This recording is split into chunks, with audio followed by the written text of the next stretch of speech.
Hello viewer, আজকে আমি বিজ্ঞানী জেমস ক্লার্ক ম্যাক্সওয়েল নিয়ে আলোচনা করব। বিজ্ঞানী জেমস ক্লার্ক ম্যাক্সওয়েলের জন্ম হয়েছিল 1831 খ্রিস্টাব্দে এবং মৃত্যু হয় 1879 খ্রিস্টাব্দে। তার কাজের বিষয় ছিল তড়িৎ চুম্বকীয় তরঙ্গ ও তার বিজ্ঞানী জীবন। দ্বিতীয়, গ্যাসীয় বলবিদ্যা এবং রঙিন ছবি। জেমস ক্লার্ক ম্যাক্সওয়েল শুধু একটি নাম নয়, তা যেন একটা জীবন্ত কিংবদন্তি। তার আবিষ্কারগুলি যদি না হতো তাহলে আধুনিক পদার্থবিজ্ঞান হয়তো আজও শতকে পড়ে থাকত। না হলে পদার্থবিদ আইনস্টাইন কি এমনিই বলেছিলেন যে তিনি ম্যাক্সওয়েলের ঘাড়ে চেপে পৃথিবী ভ্রমণ করছেন? এহেন জেমস ক্লার্ক ম্যাক্সওয়েলের জন্ম হয় 1831 সালের 13 জুন স্কটল্যান্ডের এডিনবার্গে। তার প্রারম্ভিক শিক্ষা জীবন শুরু হয় বাড়িতেই গৃহশিক্ষকের মাধ্যমে। শৈশব থেকেই তার মেধাশক্তি ছিল অসামান্য। তার প্রথম একাডেমিক পেপার গাণিতিক গ্রাফ প্লট করার নতুন উপায় তিনি বার করেন, যা 14 বছর বয়সে রয়্যাল সোসাইটিতে পড়া হয়। এরপর উচ্চশিক্ষার জন্য তিনি কেমব্রিজ বিশ্ববিদ্যালয়ে গণিত ও পদার্থবিজ্ঞান নিয়ে পড়াশোনা করেন। তিনি ইউনিভার্সিটি অফ এবারডিনে চেয়ার অফ ন্যাচারাল ফিলোসফি হিসাবে 25 বছর বয়সে নিযুক্ত হন। পদার্থবিজ্ঞানকে তখন বলা হতো ন্যাচারাল ফিলোসফি। এর ঠিক 2 বছরের মাথায় তিনি একটি বড় কিছু আবিষ্কার করেন। সেই সময়ে শনি গ্রহের বলয়গুলি নিয়ে খুব বিতর্ক চলছিল, কারণ শনির বলয়গুলি সম্বন্ধে কেউ সঠিক ব্যাখ্যা করতে পারছিল না। তাদের কাছে মনে হতো শনির বলয়গুলো কঠিন।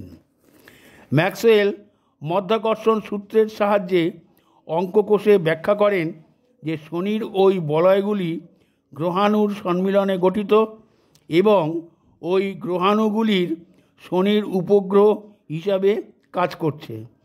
এবং তিনি এও বলেন যে ওই গ্রহাণুগুলি আস্তে আস্তে সরে যেতে যেতে একসময় মিলিয়ে যাবে। এখন প্রমাণ পাওয়া যাচ্ছে যে বলয়গুলি আস্তে আস্তে দূরে সরে যাচ্ছে। এরপর তিনি লন্ডনের কিংস কলেজে প্রফেসর হিসাবে যোগ দেন এবং সেখানে তিনি তার আবিষ্কৃত ম্যাক্সওয়েল ইকুয়েশনস প্রকাশ করেন। তার আবিষ্কৃত ম্যাক্সওয়েল ইকুয়েশন সম্পর্কে অ্যালবার্ট আইনস্টাইন, রিচার্ড ফাইনম্যান এবং ম্যাক্স প্লাঙ্ক একে বিংশ শতাব্দীর শ্রেষ্ঠ আবিষ্কার রূপে অভিহিত করেন। এই সমীকরণগুলির দ্বারা প্রথমে প্রমাণিত হলো যে আলো, তড়িৎ এবং চৌম্বকত্ব আসলে একই বল থেকে আসছে, তা হলো তড়িৎ চুম্বকীয় বল। মৌলিক বলগুলিকে একীভূত করা বর্তমানে পদার্থবিজ্ঞানের একমাত্র উদ্দেশ্য, যা ম্যাক্সওয়েল 1861 সালেই এগিয়ে দিয়েছিলেন।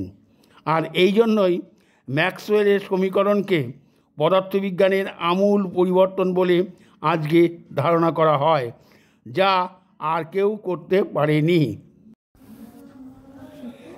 এখন আমরা জানি যে ইলেকট্রনেরা এক জায়গা থেকে আরেক জায়গা গেলে তা হয় তড়িৎ। আবার ইলেকট্রনেরা একই দিকে ঘুরলে আমরা পাই চৌম্বকত্ব। আর ইলেকট্রন উচ্চ শক্তির স্তর থেকে নিম্ন শক্তির স্তরে নিয়ে আসলে আমরা পাই আলো বা ফোটন।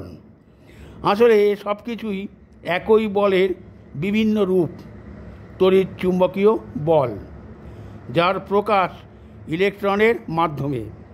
এটা ভেবে দেখা দরকার, তিনি যখন তার গাণিতিক সমীকরণ প্রকাশ করেন তখনও কিন্তু ইলেকট্রন আবিষ্কারই হয়নি। ইলেকট্রন আবিষ্কার হয়েছিল তার প্রায় 30 বছর পর। আমরা আমাদের প্রতিদিন যত প্রযুক্তি ব্যবহার করি, কোনোটি তড়িৎ চুম্বকীয় বল ছাড়া বানানো সম্ভব নয়। এছাড়াও তিনি ছিলেন গ্যাসের গতিতত্ত্বের প্রবক্তা। আর তার এই গতিতত্ত্বের ফলেই জন্ম নেয় স্ট্যাটিস্টিক্যাল ফিজিক্স। ম্যাক্সওয়েলের থার্মোডাইনামিক রিলেশনগুলো তৈরি করার মাধ্যমে তিনি তাপ গতিবিদ্যার তার অবদান তিনি রেখে গেছেন, যা পরবর্তীকালে কোয়ান্টাম বলবিদ্যার ক্ষেত্রে খুব সহায়ক হয়েছে। পদার্থবিজ্ঞানী ম্যাক্সওয়েল হলেন সেই ব্যক্তি যিনি পৃথিবীর মধ্যে প্রথম রঙিন